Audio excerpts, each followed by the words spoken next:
Hi, I'm Daniel Lucas. Hi, I'm Sal Cosenza. And welcome to Abstract Essay, people. Another great episode, another great week. Abstract Essay is created to empower artists like us. Right, Mr. Sal? I believe so, Daniel. And today we have a very special artist, special guest joining us. For those who can see on the screen or just listen in, we have artist Anna Krieg is here. Anna is originally, this is your extended bio, Anna. Originally from North Dakota, now based out of Arizona, a fixture on the Arizona art scene, with a very diverse, incredibly impressive background, not only in painting, Daniel, but in public relations, advertising, business, graphic design, real estate, and now gymnastics, right? And her paintings being made in time-lapse fashion. You will see these acrobatic maneuvers. You know, it's like you're in a spy movie or something. It's incredible. I think you're a real-life sort of Renaissance person. I'm glad to have met you. Anna shows work regularly at Art One Gallery, and if I could share screen, I will pull up the work currently available. Can you all see this? Yes. Okay, Yes. so eclectic doesn't begin to describe it. Prolific doesn't begin to describe it, right? Anna, I think you describe your work as a mix between realistic and abstract expressionistic. Correct me if I'm wrong, but you could see that here, this sort of fearlessness in genre, fearlessness in strategy and tactic, right? Anna works large. Anna's not afraid to really create a statement with a large size canvas, right? So again, before we get into it, we encourage all of you to check out Anna's work at art1galleryinc.com. Follow Anna at Anna Krieg on Instagram. And without further ado, thank you for being here, Anna. Thanks for having me. Well, Miss Anna, thank you so much for sharing your knowledge and wisdom to the world. Mr. Sal, what is your first question to Miss Anna?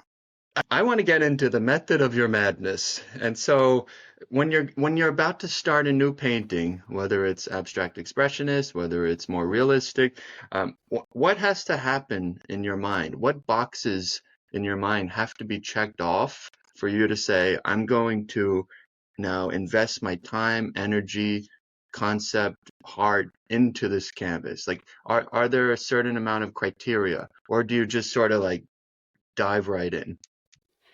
So that's a great question. I am always working on multiple pieces at a time. So I have like a sketchbook full of ideas. It depends on the piece. Some pieces require some more planning. So that's where my graphic design background will come in handy.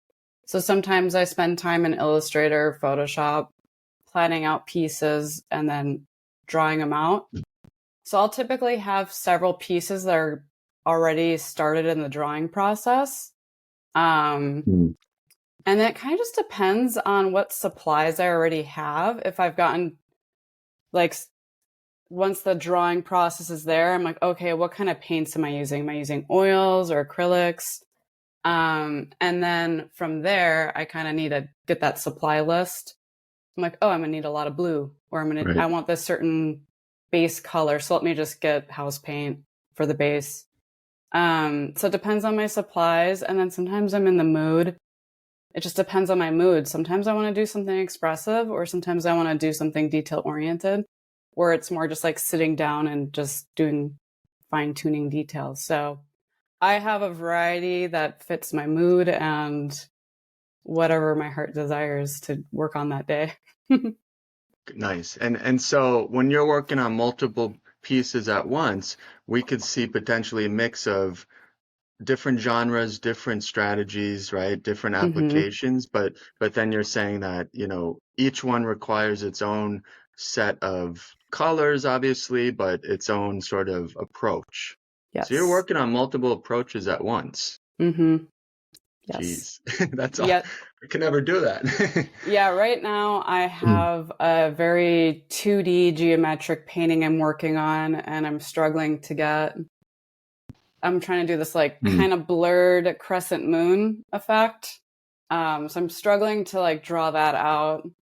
So right now that's at a standstill. I need to do some math. Oh. And I also have this like oil painting, and that's kind of in the process of drying right now. So sometimes it just takes me going in the studio and like touching it to see if it's still wet. Can I do another layer? And then I have another one that's in the drawing phase, but I had to do some practice studies prior, and I actually just brought those practice studies into Art One, but it's not on the website yet. And those are gonna be like thick oil globs. So those will require a lot more drying time. Like impasto almost? Mm-hmm. Nice. Yes. And then, and when you have an idea for a piece or multiple pieces at once, do you, like, do you sit down and sort of say, okay, piece number one in my next month, like here's my next month's worth of work. Piece number one's going to be this topic or this subject matter. And is that what you do? And then you sort of put it aside and then say, okay, piece number two is going to be this subject matter. Or does it just sort of flow out and happen? There is some strategy behind it. Not always, but I do try to be good about finishing paintings I start. So I do I do tend to like to work in series. Sometimes I'm really disciplined and will work on the entire series, but then you can kind of see some other things are dry at a certain point, and then I'm like, oh, I gotta just dive into that series. But if I wait until I have the energy to work on my art, then I wouldn't be producing so much.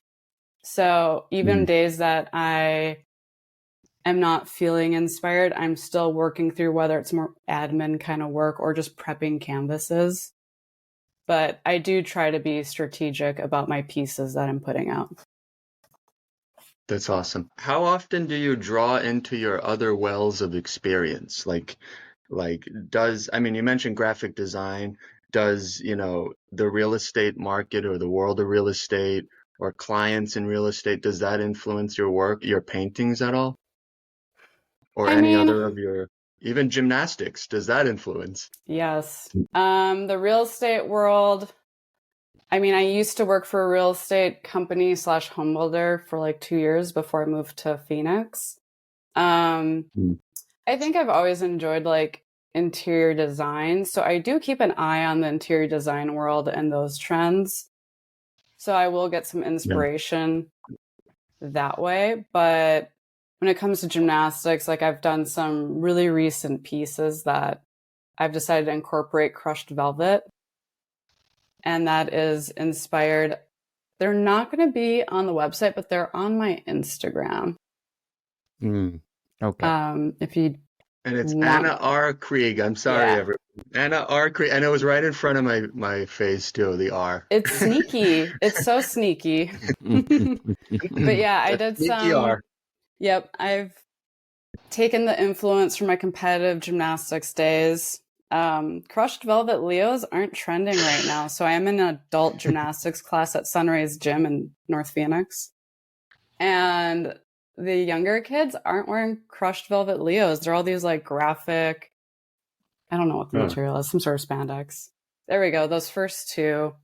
Oh yeah, there's some videos of Anna in action. Yes. Crushing the velvet. Yes, right there. You're gonna be signed in. Which is hard. I mean, velvet's such a nightmare. We were talking about this recently. It's such a nightmare to paint onto as a surface, right? I remember I had to flatten it with paint to get it to be some sort of workable terrain that I could then paint upon. It was a nightmare. And that's where I decided to do some stencils and spray paint, because I had to incorporate velvet somehow. And so I chose to work on the ceramic series that you see I've been kind of fixated on lately. So I've been exploring that idea of having something everyone can relate to. I always appreciate ceramic art, like ceramicists. Like, I'm not good at 3D art, so I've always appreciated people that can throw on the wheel and then paint something beautifully on it afterwards. Right. So I've always had an admiration for that. And I do pull inspiration from other artists. Yeah, I see. Even like some of your pieces at Art One right now, they have a sort of screen printed quality to me. The ones that are showing like the plants with the white background, but then the plants themselves are very collage like. I love that technique. Do you use a lot of never ask a magician what they how they pull the dove out of that, but is tape your friend? It's my friend. Yeah, on the piece behind me, I used a lot of tape on this, but Yeah, that's available at Art One, right? If you go down, Daniel, if you scroll all the way down, yep, there it is. There you go, Blueprint. Blueprint 2. You use tape for that? Yeah. I did. So the house plants, I just freehand that. I honestly should use tape and just spray paint it, but it's kind of meditative to sit down and it's paint amazing. those edges. But like when you're creating those broad brush strokes on House Plant 9, for example, do you have like any sort of separation in between as you're doing the stroke, or is it's separate elements? So I'm doing the background all together at once. I'm using leftover paints, and then I'm painting white on top. Gotcha. So it's real textural in person. And there's like cracks and bubbles. Yeah, and then you got Ambience 5 and then Lovebirds. Like it's like eclectic again doesn't begin to describe your output, and it's amazing. I'm gonna have a nervous breakdown doing this. Daniel would have to resuscitate me. Definitely, I'm your partner, so we are partner in crime. From Canada and Arizona, you'd have to send a dove. Do you have questions, Daniel, for Anna? Miss Anna, what inspired you to do all your paintings? I don't know. I just have like this creative drive, and I have the urge to create large paintings. I can't help myself. I struggle to go on a smaller scale. I love the physicalness of it. And that's with my thicker paintings, with especially oils. I love the physicalness of the paint itself. That's why on some of my ones that have more oils, there's like one called Tornado with the light yellow background. If you scroll down a little bit, like that's all oil paint. Yeah, it's on the left side right there. I just love how it smears all together, and you can look at the different pigmented oils all blend together in that line right there. I love this. Yep, that one I used some tape. So you can see me exploring just this like singular line where there's just this thick stroke of oil paint, and it's really just about how the oil paint interacts with itself. And that's where I love the color field movement, is it's just about the color working with each other and the physicalness of the actual paint. Do you get into the psychology of color also? Like I know, like in our class, in the class I teach, we're always talking about Edwin Babbitt, who was a color theorist back in like the 1960s, and then the other one, oh my gosh, of course I'm spacing the name out, right? Because it's live, and but they talk about like how different colors we associate with different emotions, different moods, different symbols, right? So each color has its own sort of personality trait, that we can use at our dispersal. I don't really get in the psychology of paint. I mean, I did study it. I did go to school for art. But yeah, it's funny. One month I brought in like a slew of these yellow paintings to Art One. I'm like, I'm sorry, I guess I do a lot of yellow paintings. It's your yellow period. Yeah, I just think I tend to paint stuff that I would want in my house.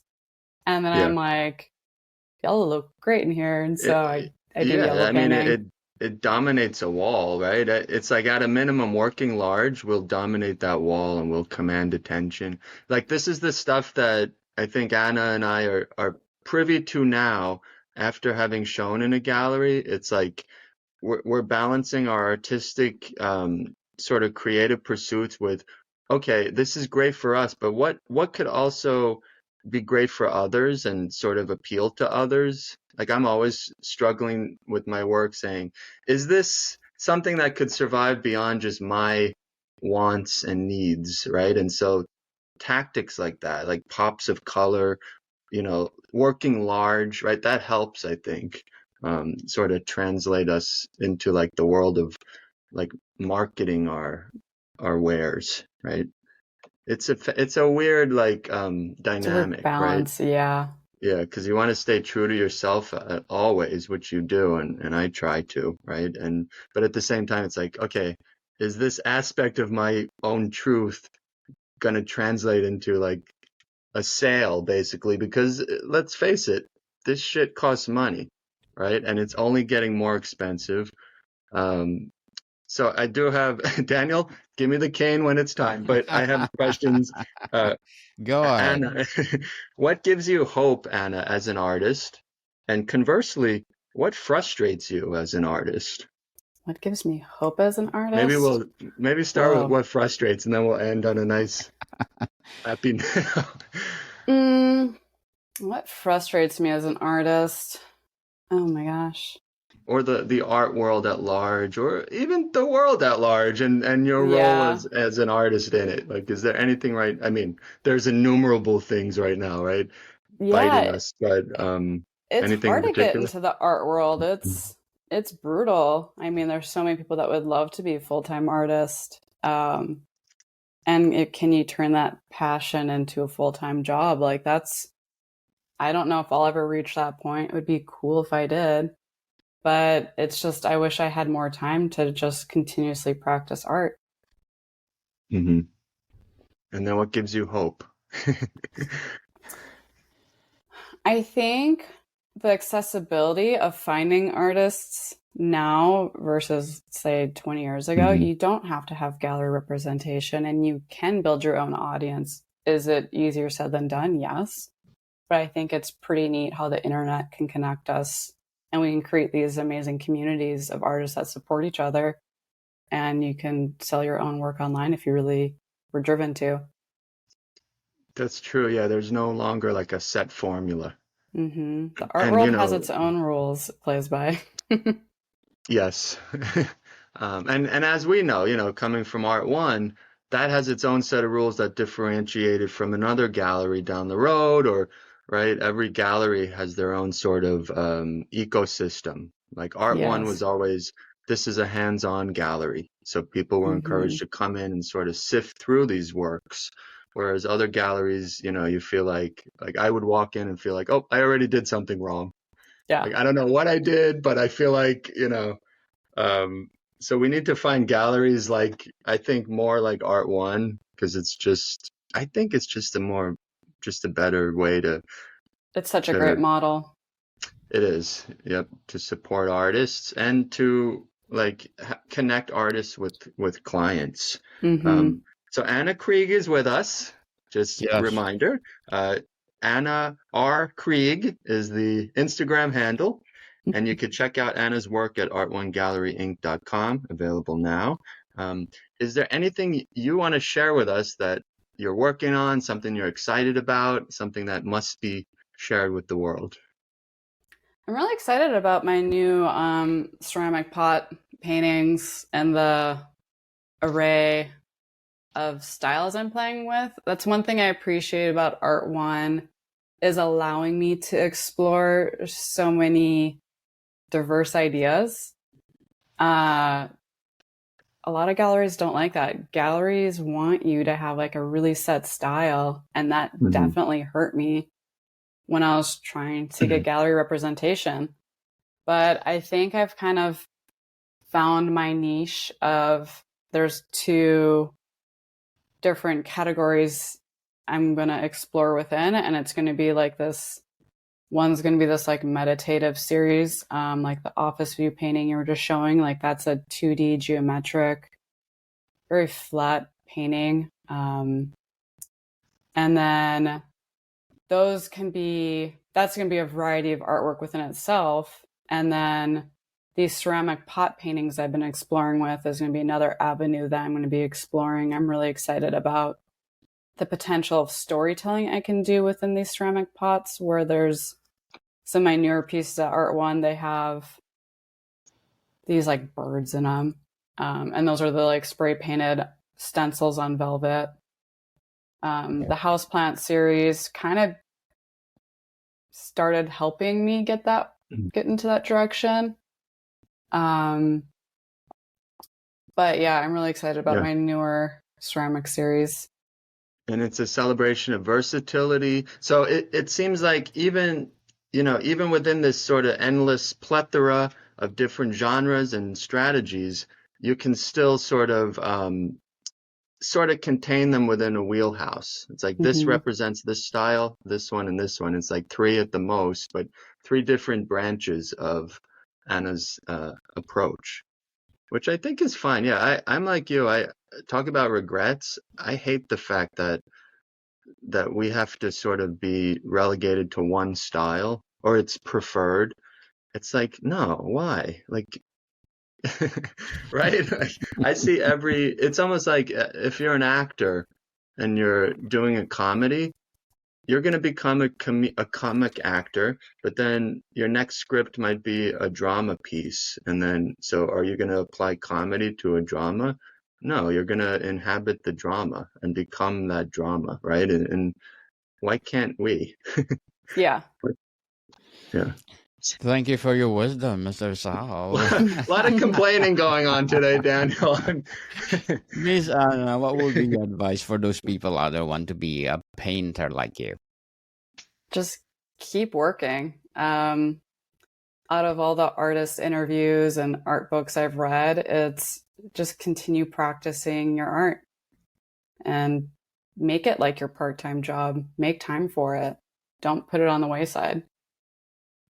Definitely. And people, stop procrastinating. If you have the passion to paint, and share to the world like Miss Anna Krieg.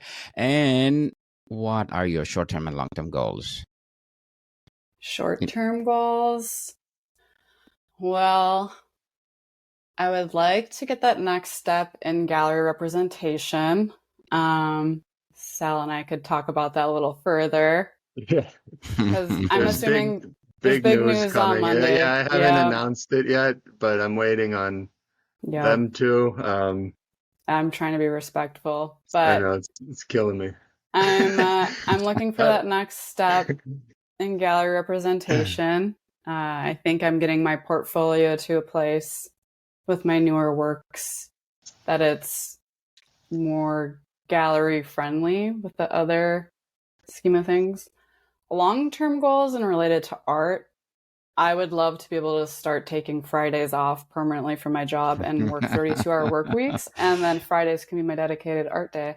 And I would still like do paintings after work Monday through Thursday, but that would be a cool long-term goal for me.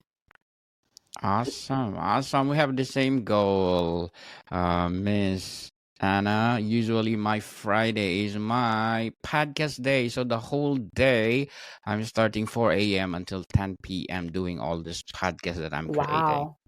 Yes. That's a marathon. We're having the same goals. We have the same goals. So, Mr. Sal, to wrap up our discussion today, what will be your last question to Miss Anna? I don't know. My question is, Anna, is there any question for us that you might have that we haven't discussed that you're dying to talk about? Turning the tables on you. I know. Why are you talk turning about brain fart? I mean, I have more. Yeah, go for it. I would say, what would you say to yourself 10 years ago? Would you expect that this would be your trajectory? How many paintings have you produced about so far? right? And based on that number, did you expect that 10 years ago? Does that make sense? Yeah. Oh my gosh, how many paintings have I Like, produced? there were 432 paintings, and I don't want to know. I don't want to know. Maybe like 50. Okay. I don't know off the top of my head. And And yeah, did you I think expect that? I think past me would have expected that. I'm a very driven person. Nice. Well, keep it up. We love what you're doing. Yes, Yeah, and please thank you do so come over much. again and let's talk about anything under the sun about your paintings. They are so magnificent. They are one of a kind. And keep up the good work, because on Abstract Essay, we salute you. We celebrate your milestones. Right, Mr. Yep. Sal? Exactly, Daniel. And again, if you want to follow Anna on Instagram, it's Anna R. Krieg at an Instagram handle, and then check out Anna's work right now, available at art1galleryinc.com. Check it out in person if you happen to be in Arizona. You'll be quite impressed by the work. Yes. Thank you, Anna, for being here. Thank you Yes. so much for having me. More to come, people. See you soon.